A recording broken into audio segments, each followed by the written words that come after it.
Coming to you from a cozy little condo high atop Old Fourth Ward, Atlanta. Welcome to The Ron Show on America One Radio. Here's your host, Ron Roberts. As we head into the weekend, we are learning so much more about the Appalachia High School shooter, his family, and maybe a dose of some comeuppance on white privilege. Believe it or not, bear me out here. My guest leader in the show is Jamila Jones, a.k.a. Sunny Day Jones from TikTok. You may follow her. She has hundreds of thousands of followers, actually. And she's going to join us to give us a little dose of some perceived reality on, well, heck, why should I stumble around trying to fail to frame this? I'll let you listen to her own words right now. And then, again, later in the show, we'll talk with Jamila, a.k.a. Sunny Day Jones. This morning, about an hour from where I live, a 14-year-old boy walked into his high school and killed 4 people. And I'm always going to point at a piece of white privilege that we often don't talk about. White folks, do you notice that no matter how often this happens, nobody's having national conversations about how you raise your children? Notice how there's no Stop the Violence commercials on your TV? National news outlets are not going to take footage from the aftermath of the shooting and then put it right beside statistics about absent white fathers in the home. Nonprofits aren't walking into your children's schools teaching them how to dress for success so that they don't pick up guns. No podcast episodes about how white moms are responsible for all of the ills of their sons. Not a single unlicensed, uncertified motivational speaker is going to go viral on the internet for yelling at a group of young white adults and telling them that the reason why violence persists in their communities is because they're not motivated enough to succeed. If we go to school with our hair not done for too many days, somebody is in the back corner whispering, "Where is that child's mom?" Apparently the boy that shot up this school was chronically absent. Did anybody assume that that was because nobody at home cared about his education? Listen, I'm not on my revenge arc. I'm not saying that happened to black moms, so it has to happen to everybody else as well. I'm saying white people should reckon with the fact that that's not happening and ask themselves why. For the better part of 70 years, black people have been consistently told that our circumstances were because of the culture that we create. So yes, given that information, it absolutely does matter. Almost all mass shooters, almost all school shooters have been white men and now white boys. And we have not made a national emergency out of how white families raise their kids. The shooter, that child's name is Colt. It's a gun manufacturer.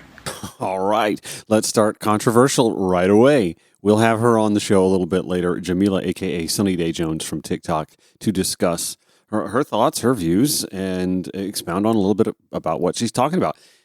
There actually is a lot to learn, and we are learning a lot about the sort of familial culture, if nothing else, that raised 14-year-old Colt Gray and what led us to the events of earlier this week at Appalachia High School. First, the GBI charging his father. Good evening. We wanted to come back and update you on the progress of the case this evening. I appreciate you being here. In coordination with the District Attorney Brad Smith, the GBI has arrested Colin Gray, age 54, in connection to the shooting here at Appalachia High School. Colin is Colt Gray's father that was arrested yesterday. He is charged with the following: 4 counts of involuntary manslaughter, 2 counts of second-degree murder, and 8 counts of cruelty to children. Mr. Gray, these charges stem from Mr. Gray knowingly allowing his son, Colt, to possess a weapon. This is a very difficult time, as we know, for students and parents, and so many I know of students and parents here in this county and around this state are afraid. Don't forget the teachers. You all have likely seen reports of incidents of other students making threats today at various schools around our state. In each of these incidents, police, law enforcement took charges, they made arrests, acted very swiftly, as we take incidents like this very seriously across this state. This is a time for all of us as a community and a state to come together and remain vigilant. Students must be supported and encouraged here in this community and across this state to contact a member of their school faculty with any and all concerns of suspicious activity that they may see. Local, state, and federal law enforcement will continue to work together around the clock in relation to this incident here and any other incidents that come up around this state that raise concern to the safety of our students, faculty, and citizens here in the state of Georgia. Additionally, Colt Gray, that was arrested yesterday for this incident, has now been charged with 4 counts of felony murder. Carolyn Silva and Rosanna Hughes at the Atlanta Journal-Constitution reporting from this press conference yesterday. And let me read to you some of what they wrote. According to Georgia law, parents or caretakers can be charged with second-degree cruelty to children if investigators can prove criminal negligence, whether an adult was aware or should have been aware of a gun being in the area and did nothing to keep it out of the reach of children.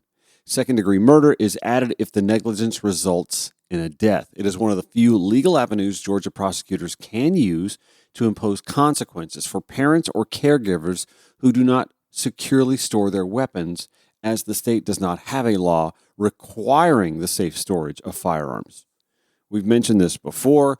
Representative Dr. Michelle Au is one of the handful of Democratic legislators. In fact, she has championed this safe storage legislation, looking to incentivize safe storage instead of merely coming at anyone who runs afoul of the law or the proposed legislation with the stick, but dangling the carrot. And because we live in a state that is majority Republican, at least in the General Assembly, thank you, gerrymandering, and of course the governor's office, there's no appetite for even that common sense legislation.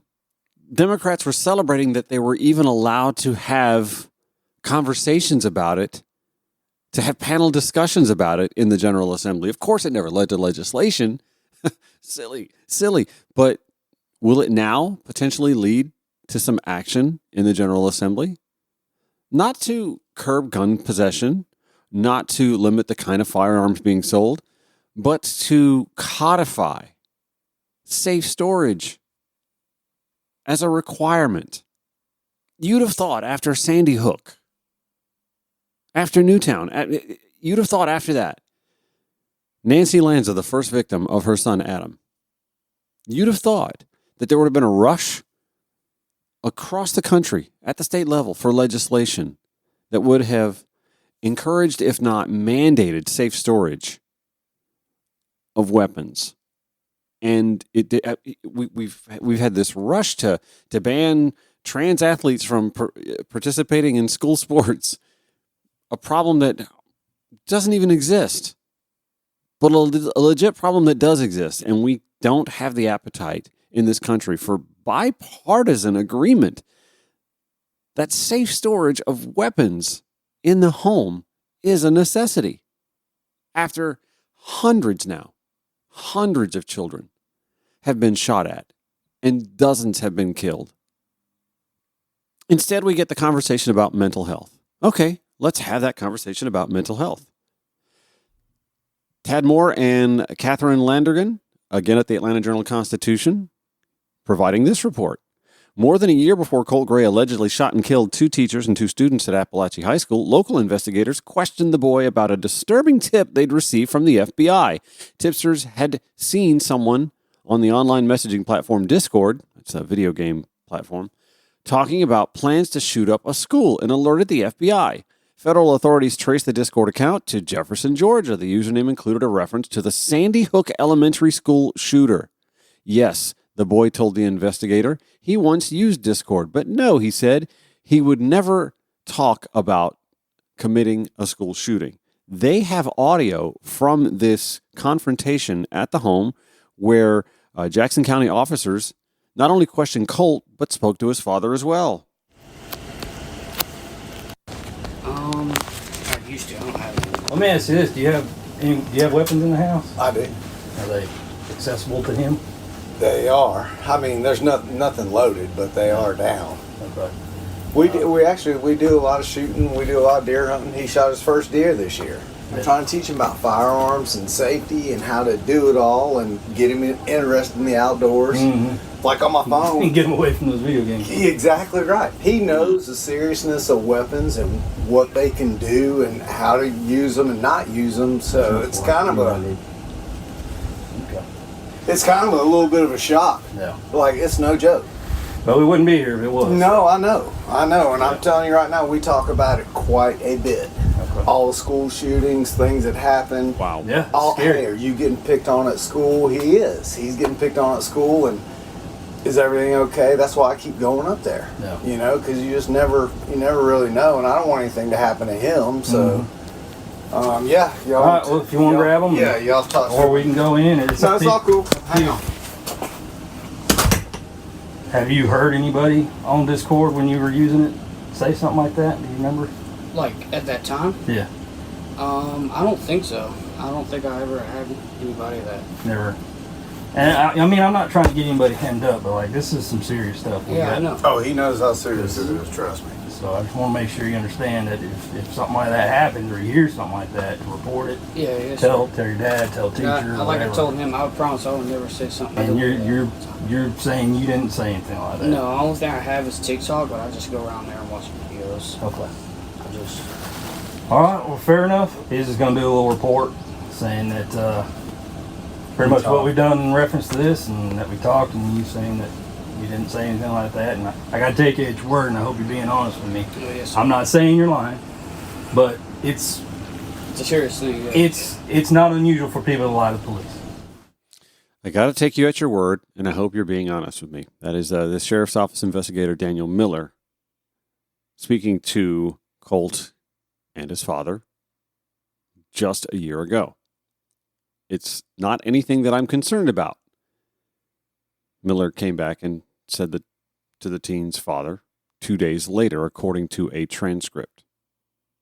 Let me go back to the Atlanta Journal-Constitution article. And by the way, everything I read from I cite in show notes at ronshowatl.com once we posted a podcast.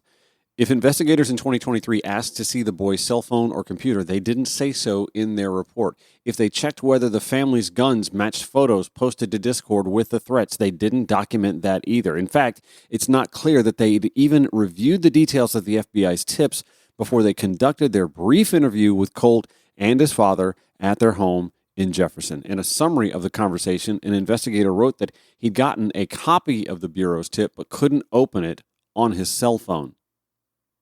Jackson County Sheriff Janice Mangum said she could not answer questions about the details of the investigation because Miller and others involved with the case had since left her department. Miller could not be reached for comment on Thursday.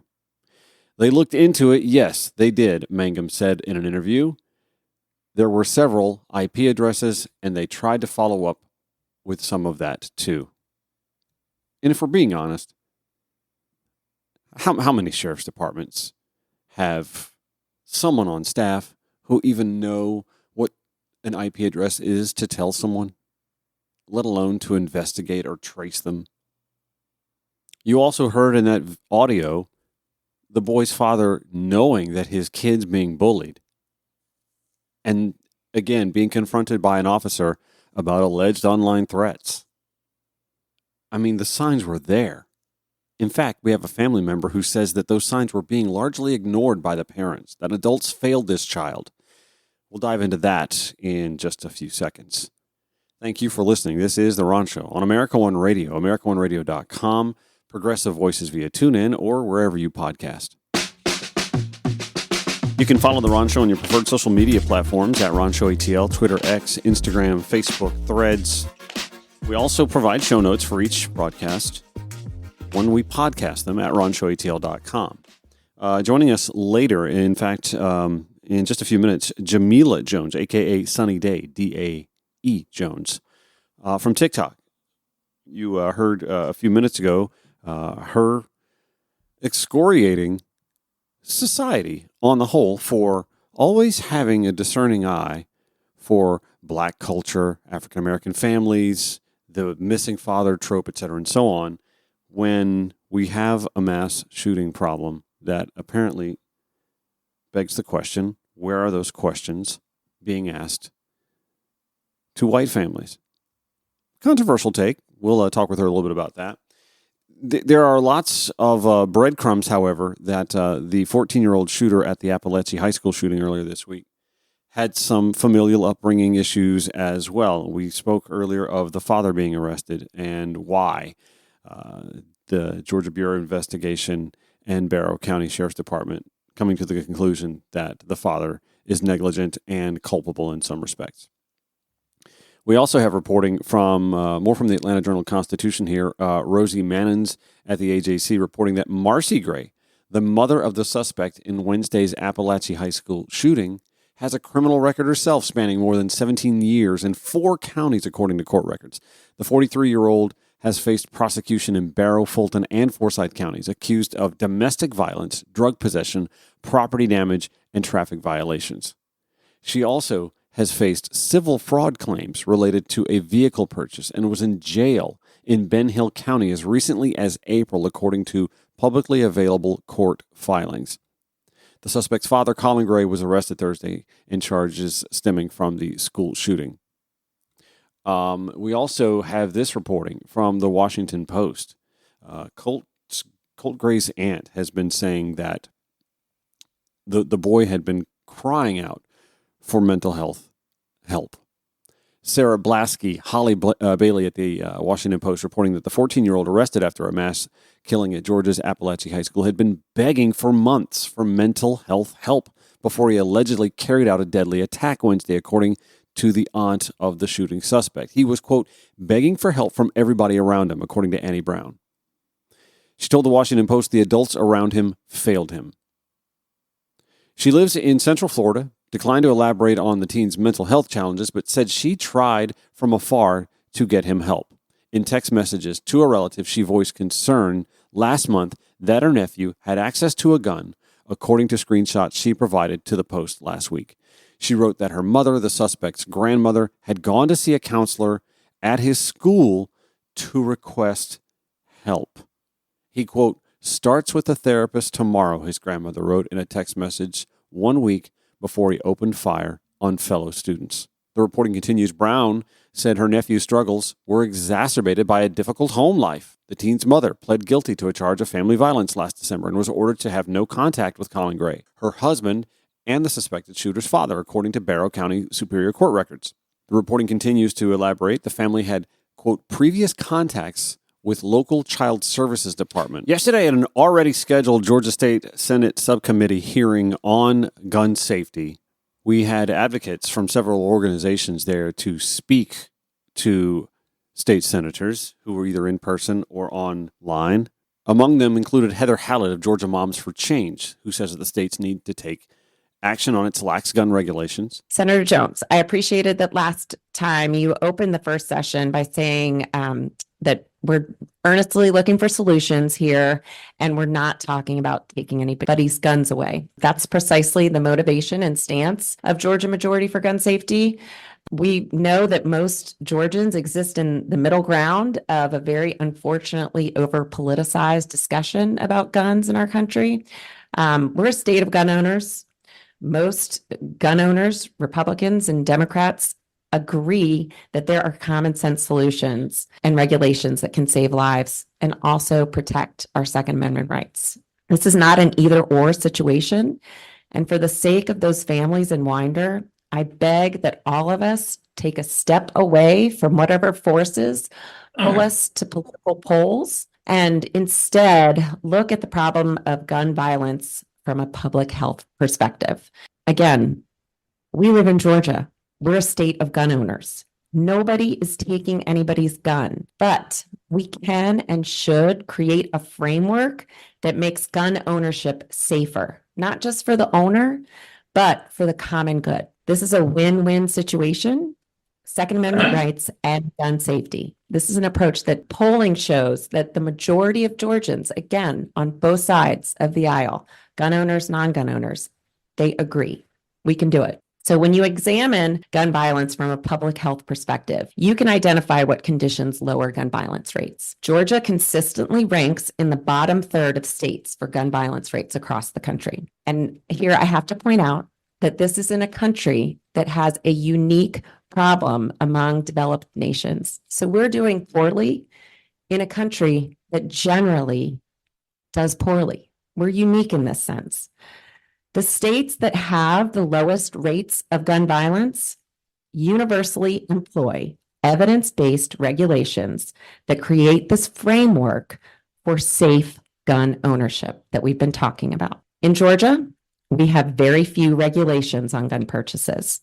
We do not have universal background checks on all gun purchases. We do not have extreme risk protection orders, the mental health issues that you just rightly pointed out. And we do not have child access prevention orders. The evidence suggests that by implementing just these three modest public health measures, this is not about taking away guns, it's a regulatory framework, we could cut our gun violence rates in half. These are proven measures that save lives. Heather Hallett, Georgia Moms for Change, yesterday at the State Senate Subcommittee hearing on gun safety. This is The Ron Show. Archived audio, blogs, social media links, and more, all in one place. Log on at RonShowATL.com. The Ron Show on America One Radio.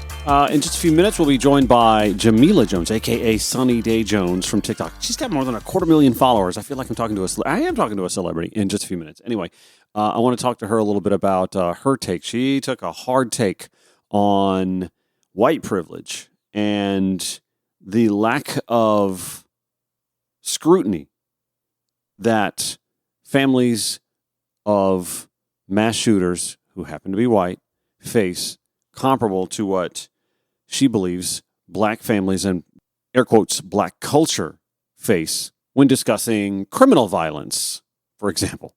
Before we get to her, though, I want to go back to what Heather Hallett was saying at the Georgia State Senate Subcommittee hearing on gun safety. She with the organization Georgia Moms for Change. The reason for the study committee, it's the Safe Storage Study Committee, right?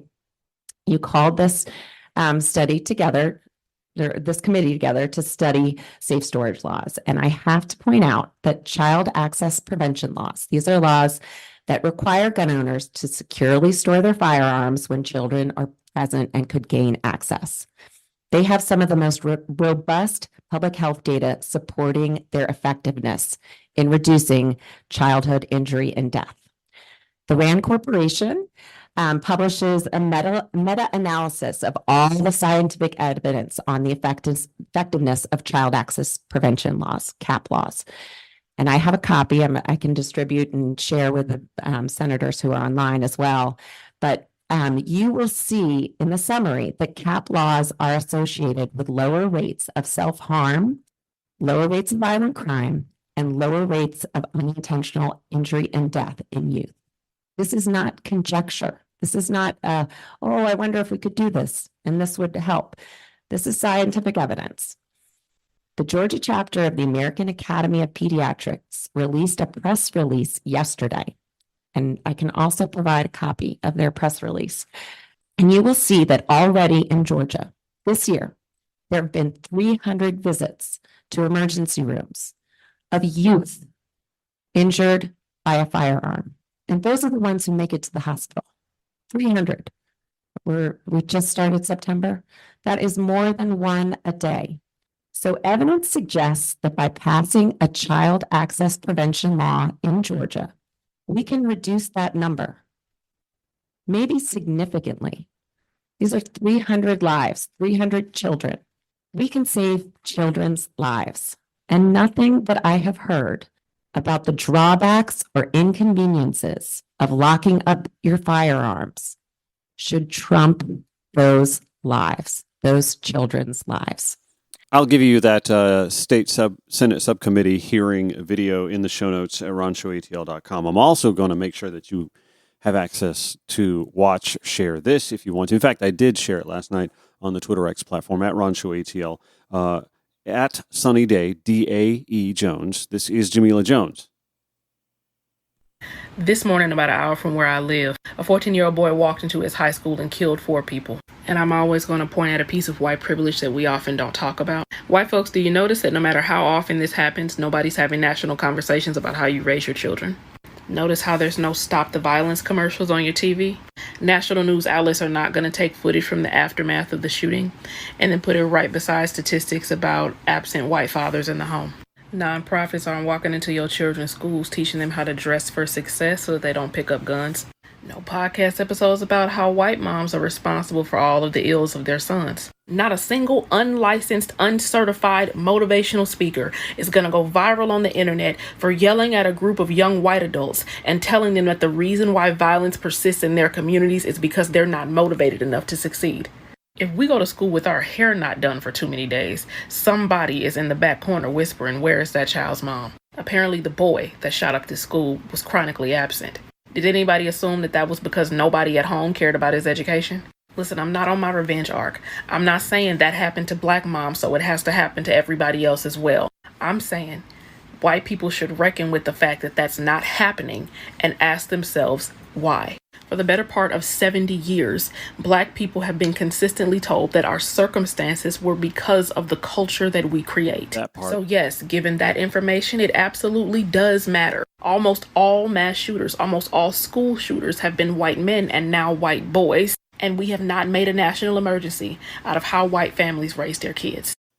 And I am now joined by Jamila Jones, a.k.a. Sunny Day Jones, who has more than 250,000 TikTok followers. I feel like I'm talking to a celebrity. You tell me that you are a professional content creator now, and I like the way you frame that you teach a class, essentially, and that social media is your classroom. I like the way you frame that. I also learned in getting to know you a little bit before we went on the air that you are a Payne College Lion. Shout out to Payne College in Augusta, Georgia, from my hometown. Also, a degree in African American Studies from the University of Kansas, and you were going to teach, and it was the gun issues and the COVID situation that said to you, "I don't think I can do this in good conscience." Can you elaborate on that a little bit? Absolutely. I remember the very moment where I said I might need to step back from the goal of being a classroom teacher. There are sites that give you recommendations for things to buy. And I was on one of those sites just perusing around. And one of my recommendations was a door jamb. It was a set of 2 door jambs that could barricade the door in case of an emergency. Right. And not only did that pop up in the tab, but my brain also said, I might need, wait a minute. Yeah. And that is the moment where you just get a chill and realize that something needs to change. And for me, that was, in addition to a quite lackluster COVID policies, where the state of Georgia stood on, or doesn't stand on gun control and gun policies. I had to make a different decision about where I wanted my life to go.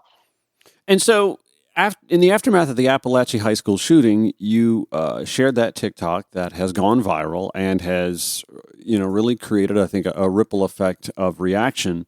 And I mean, you're talking to a white male who grew up in a household with hunting rifles and guns, and even my dad used to be a bow hunter. Even so, I can speak to what it's like to live in a household with safe storage. My dad has, gun lockers and keys to them that only he has, and that my father, he took me to gun safety courses when I was a kid and took me hunting. I know the danger that there is with weapons and firearms, but it's fairly obvious that sort of tutelage doesn't come in all households, and it seems that, as you point out, the majority of mass shootings, mass school shooters, are white men and now white boys. Right. Why do you think that that's so triggering for people to just understand the reality? Well, first of all, I want to send my deepest condolences to everyone who was affected by the Appalachia High School shooting. Sure. I think what is so difficult to grasp is because of the way we have conversations about violence in the United States, particularly how we have conversations about non-white perpetrators of violence. That is what makes it so hard for white people to have the very same conversations. So, for example, I am a millennial, grew up squarely in the 90s, stop the violence generation. And the conversation that is had towards Black people, not with Black people, but at and towards Black people, is that we are inherently violent and we need some type of cultural help in order to stop that. Right? Think about the conversations that the far right politicians are having about so-called border control, right? That these people at the southern border are inherently violent, and that means that we need to do something to control them. Rapists and murderers. I think we have a politician running for office who talks about rapists and murderers not sending their best. Yeah. Not right, and when they didn't cut his mic off when he said that, I said, "Oh, we're in trouble." So I think that I said, "Ooh, that was the moment when I realized we're in trouble," because it truly did give permission for that type of conversation to have even broader impacts and to be had on an even larger scale. And so now, when I get on the internet and I say something like, "Hey, the vast majority of school shooters are young white males and now young white boys," I think what a lot of white people hear is that white people are inherently violent and we need to do something to control you, because that is the narrative that is usually spun when we talk about violence towards anyone else in the United States. Yeah, and I mean, we just literally had a major motion picture come out this year that talked. It's literally called Civil War, and you can sort of imply the repercussions of any push to sort of limit the American right to ... whatever.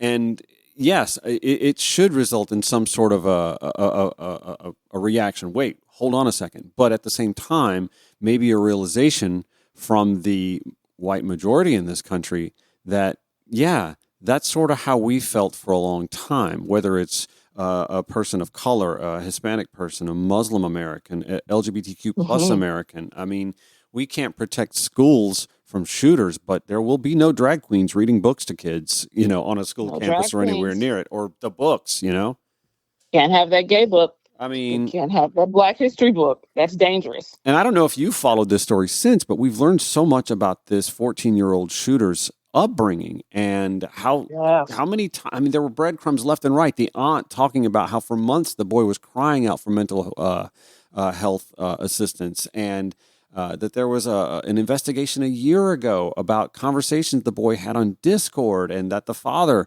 had the guy, knew this happened and then still bought his then 13-year-old son, an AK-47 for Christmas. Oof. Sweet. So much of this information, I think that really speaks to the larger conversation about what it means to be white in America and what it means to be given the benefit of every doubt, right?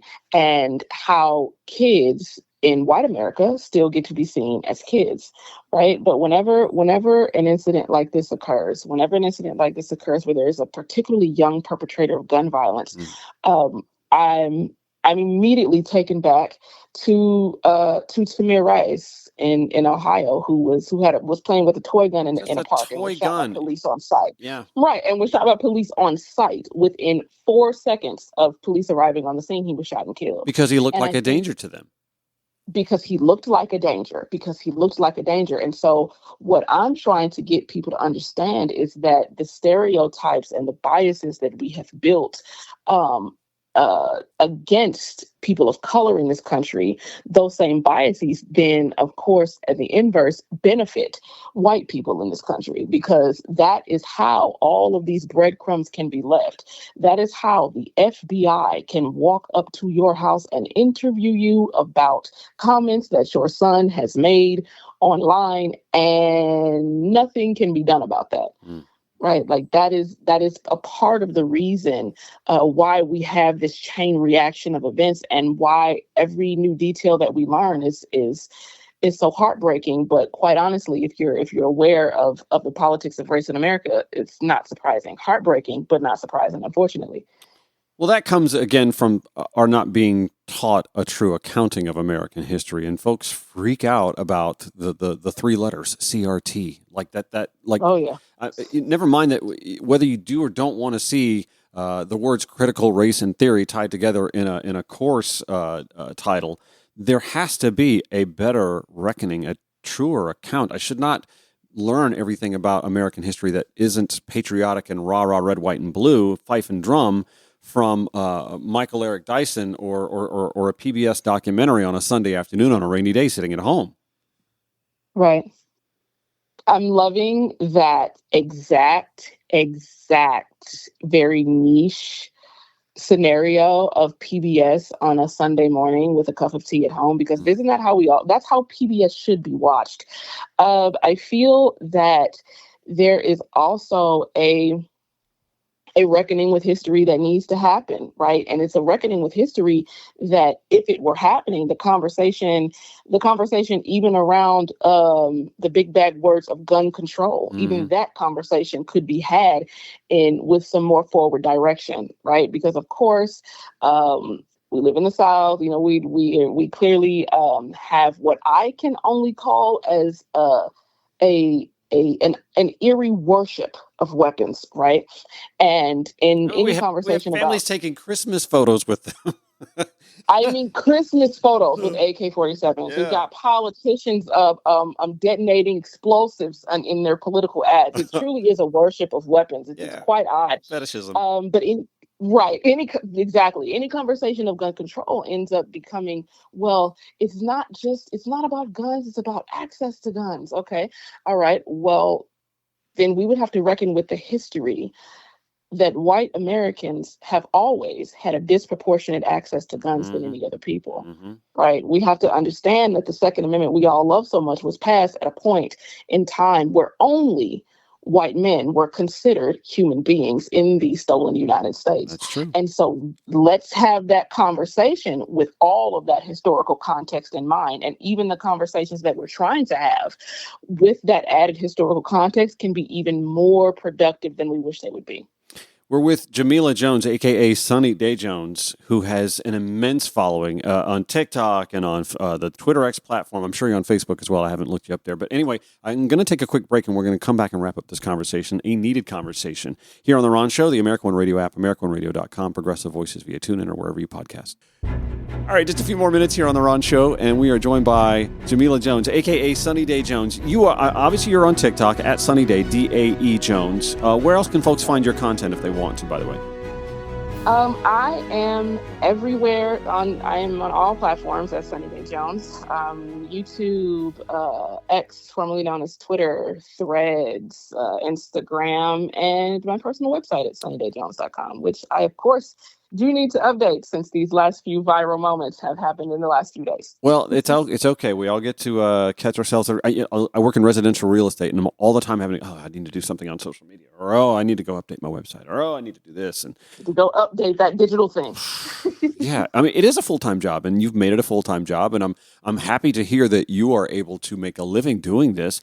But I'm really happy to see that you're making content that spurs conversations that need to be had. And we were talking, we got together because I saw your TikTok speaking to white privilege and the lack of scrutinizing on that side of the spectrum when it comes to gun violence. And the Appalachian High School shooting this week made that abundantly clear. I mean, we see a family here, two parents who have done society wrong. There are 4 dead people, 2 dead teachers, 2 dead students, dozens injured who have been wronged by poor familial upbringing. And we don't talk about the culture problem, but there kind of is a little. Listen, I married into a family that is rural Georgia, Northwest Georgia, and they love guns. And we had a troubled nephew for a minute who was, going to go into the military and had access to an AR. And we had to have real conversations about access when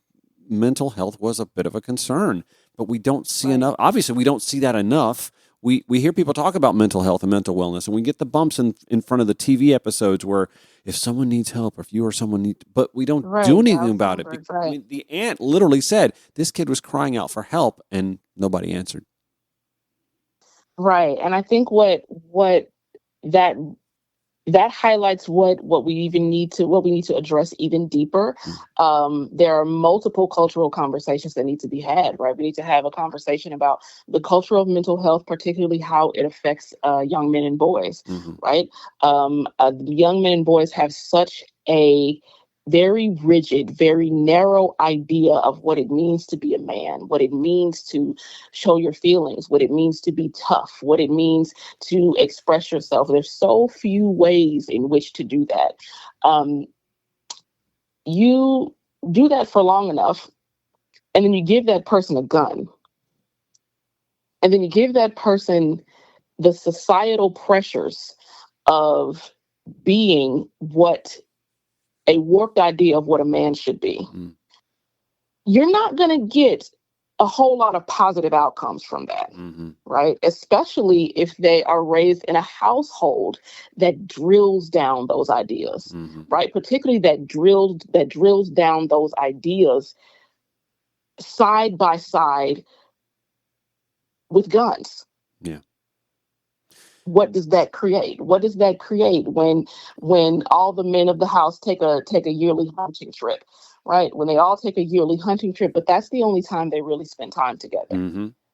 Right? This culture around a community of masculinity and weapons, and that's the only time they spend time together. I was sitting here listening to you talk about, talking to men, fathers talking to sons, uncles talking to nephews, grandsons and grandfathers, and toughness and masculinity, and I couldn't help but think that it feels as if that there's been a societal push, even through Hollywood, reckoning, putting this tableau in front of us about black men and being in touch with the youth in their lives and talking about masculinity and toughness and showing emotion and whatnot.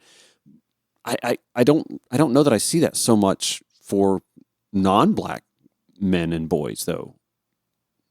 Have you noticed that? Right. I absolutely have noticed that. I absolutely have noticed the narrative shift in a focus towards Black male vulnerability in the media. I think it's a good shift. I think it's a good shift because, again, as a squarely millennial kid, growing up in an era where you only saw a Black man on TV if he was being portrayed as some type of criminal, some type of drug dealer, or something like that, right? And then you have to have this shift towards a more positive media narrative. But I think the problem comes when we assume, again, that narrative is needed because Black men are inherently violent. And white men don't need that narrative because they're not as violent. And therefore, we don't need as many counter narratives. There are so many ways in which this pervasive idea of Black people's relationship to violence versus white people's relationship to violence is permeating the messages that we see, the messages that we create, and then the conversations that we have when a young Black kid picks up a gun versus a young white kid.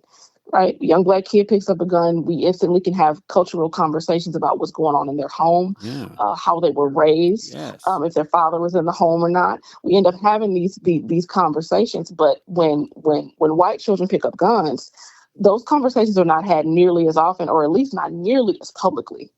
Right. It's not made a cultural problem, and even still in the mental health conversation, that is still made an individual problem, right? It's being even co-opted, particularly by the right and conservatism now, as an individual issue, right? Your mental health is an issue of personal responsibility, right? Rather than seeing mental health as a communal issue, as a societal issue, it's been co-opted even then to sound so much more of an individual problem. Right, when actually there are multiple societal factors, particularly for young men and boys, that are affecting their mental health. And we need to start having those conversations holistically and with keeping in mind the biases that we have all grown up with that affects how we talk about mental health based on the color of someone's skin. And I've been saying all along that mental health to me is tied to universal health, and we don't have universal health care in this country, and that limits the scope of mental health and its ability to work on society. Anyway, I'm running short on time here. Jamila Jones, a.k.a. Sunny Day Jones from TikTok and all the other social media platforms. Thank you so much for joining me on a much-needed conversation today. I do appreciate that. Thank you so much for having me. It's fun. Let's do it again. That'll do it for the day and the week on The Ron Show. If you miss any of today's episode, you can hear it via podcast, wherever you podcast. Show notes at ronshowatl.com. Have a great weekend.